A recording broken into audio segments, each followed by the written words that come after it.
Welcome. My name is Alyssa Clark, and I'm the Graduate Student Program Director at the Greene Center. Today we're going to be talking about exploring careers beyond academia. So let's get started. We at the Greene Center recognize the unique career development needs of doctoral students. In order to better support doctoral students, the Greene Center offers supports to help transition students to careers outside of academia and access to employers that are seeking graduate-level candidates. After this brief presentation, I'd like you to take a look at all of the different resources that are available to you. Let's start by looking at the differences between employer perspectives in both academic and alt-academic settings. In academic settings, employers will look at your PhD granting institution, evidence of success and prestige, scholarly publications, presentations, and teaching experience. While in the non-academic employer perspective, employers will be looking for skills and experiences that fit their position. They're going to look for transferable skills that you learned in your PhD, but that are applicable to their workplace setting and for their position, that you have the ability to learn within the position. And they want to see what your value added can be. You need to have an immediate value added to be considered for position. Knowing that, let's talk about what career exploration looks like at the University of Rochester. In the Greene Center, we believe that these 4 steps are fundamental in supporting you through your career journey that will help you create a meaningful life. These 4 sections are iterative, and you can move back and forth between different components by taking the time to explore each section. Be curious. Keep exploring and looking at different things you can pursue with your degree and experiences at the UR. There is so much out there to explore, and the Greene Center team can help you make sense of it. Talk to people. This seems simple, but one of the best ways to learn about possibilities and what inspires you is to talk to people. You can talk to other students, alumni, faculty, staff, employers. Just take it in and listen. This is a great way to get job referrals and discover opportunities that are not necessarily posted anywhere. Make sure you try stuff out. Volunteer, start a project, work on something with a friend, work on something across campus. Create something, intern, conduct research. There are so many different ways to try things and build your experience while exploring new ideas. And then be able to tell your story. How do you convey all of this stuff that you do? How can you share with someone what inspires you? What are you learning at the U of R? We can help with this at the Greene Center.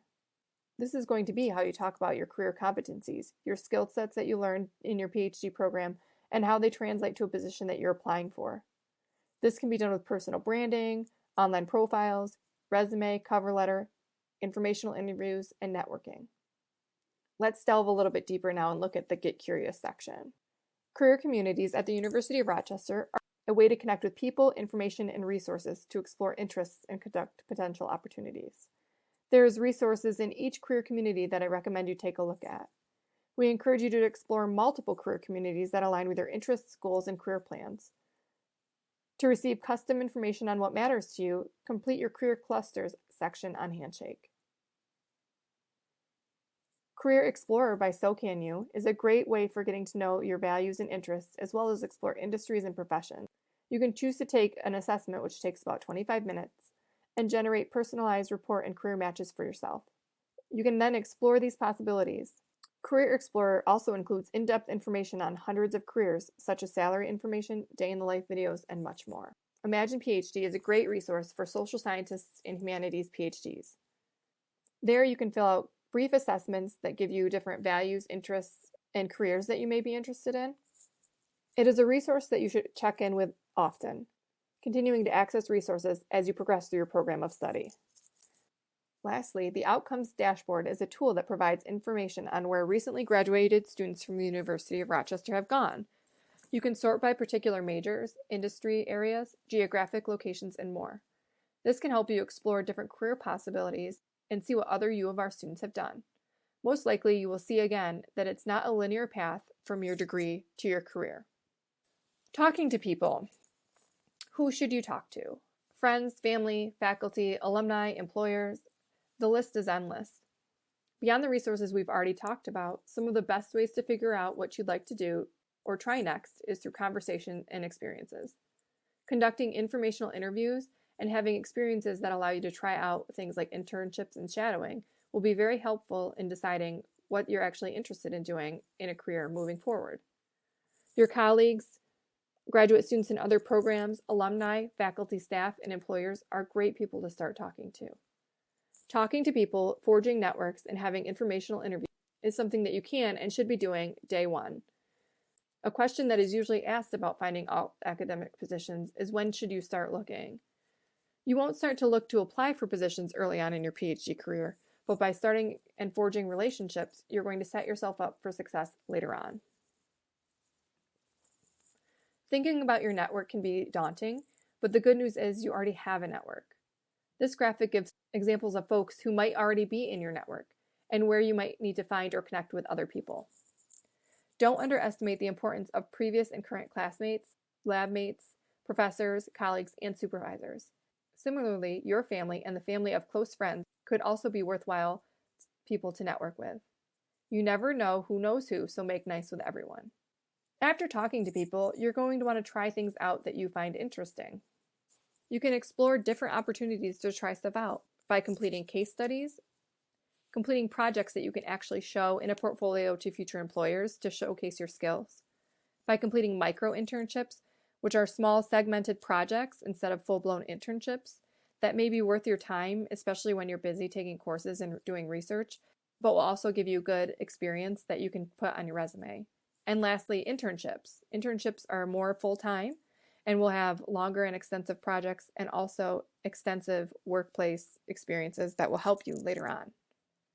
PhDs who are exploring non-faculty careers need to focus less on their subject matter expertise and think more about your skills.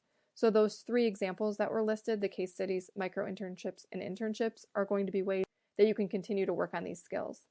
Skills like communication, research, data analytics, strategic thinking, and project management are just a few of the skills that most PhDs have and are valued by employers across industries and sectors. It's the skills and not so much your specific disciplinary knowledge that employers are going to value.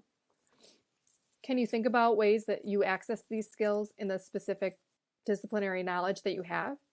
What are ways that you can then share those skills in an anecdotal way in an interview that sells your skill set?